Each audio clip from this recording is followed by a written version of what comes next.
Imam Aliu dhe fqinji i krishterë. Biseda e tyre rrjedhte lehtë ndërsa udhëtonin krah për krah. Mbrëmja ishte e qetë dhe hapat e tyre ishin të qëndrueshëm. Përfundimisht, rrugët e tyre u ndanë. Burri tjetër u kthye për të ndjekur rrugën e tij, duke u përgatitur të ndahej nga Imam Aliu. Ai I dha lamtumirën dhe filloi të ecte në rrugën e tij të ndarë.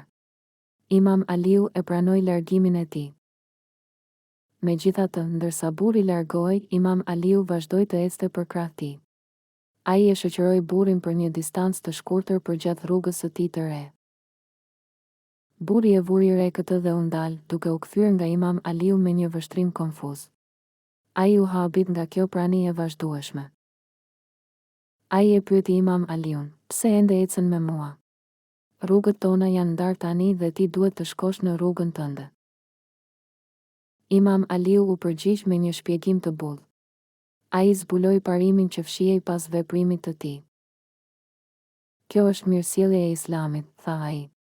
Mësohet që kur ecni me një mik, duhet ta shoqëroni atë për një pjesë të udhëtimit të tij, edhe pasi rrugët tuaja të ndahen.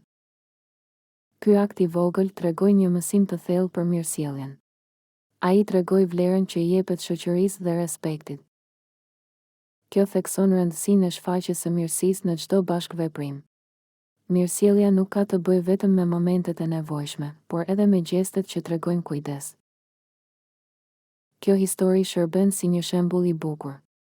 Na mëson hirin dhe konsideratën që inkurajohen në marrëdhëniet tona me të tjerët.